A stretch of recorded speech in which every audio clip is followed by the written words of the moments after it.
TIFT universitetida bir necha rivojlangan davlatlarning top universitetlari bilan xalqaro hamkorligimiz bor. Siz chet elda grant asosida o'qishingiz mumkin deb ko'p va xo'p gapiriladi. Gap isboti bilan hozir ana shu imkoniyatni sizga aniq faktlar bilan ko'rsatib beramiz.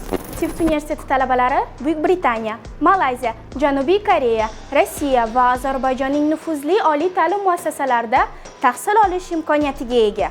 Universitetimiz tomonidan xalqaro ta'lim reytingida top 1000 talikka kirgan Buyuk Britaniyaning Essex universiteti, East London universiteti va Hertfordshire universiteti, Malayziyaning Utara universiteti, Koreyaning Yongsan, Konyang, Kyungdong Global va Jeonbuk milliy universitetlari, shuningdek Rossiyaning Kazan, Ural, Sibir federal universitetlari va Ozarbayjonning yetakchi davlat oliy ta'lim muassasalari bilan hamkorlik shartnomalarini imzolagan.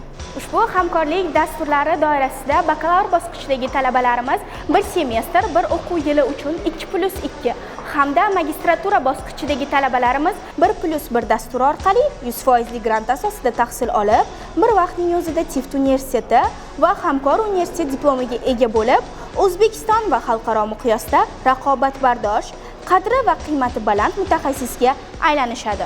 Yaqindagina 5 nafar talabamiz ushbu imkoniyatdan foydalanib, xalqaro reytingda top 500 talikka kiruvchi Malayziyaning Utara universitetida 100% grant asosida bir semestr davomida tahsil olib qaytishdi.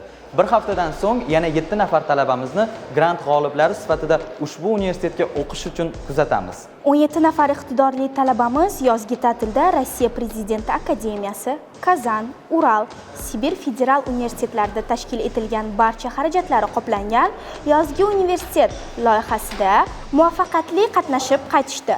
Joriy o'quv yili davomida 100 dan ortiq talabalarimizni hamkor universitetlarga o'qishga yuborish uchun grant kvotasiga egamiz. Mazkur imkoniyatlardan foydalanish uchun ba'zi talablar mavjud. Agarda ushbu talablarga javob bersangiz, siz uchun yo'l ochiq. Malayziya va Janubiy Koreya universitetlarida tahsil olish uchun siz kamida IELTS 5.5, Buyuk Britaniya universitetlarida tahsil olish uchun esa kamida IELTS 6.5 sertifikatga ega bo'lishingiz kerak. Janubiy Koreya universitetlarida koreys filologiyasida o'qish uchun koreys tilidan kamida TOEIC 5 sertifikati.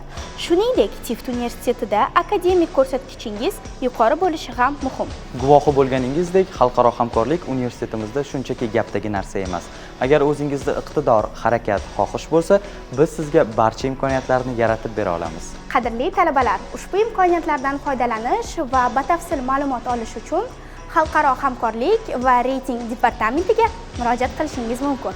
Abituriyentlar diqqatiga, universitetimizda qabul 30-sentyabrga qadar davom etadi. Milliy va xalqaro standartlar asosida ta'lim olib, TIFT bilan birga global mutaxassisga aylanish imkoniyati hali ham sizda bor.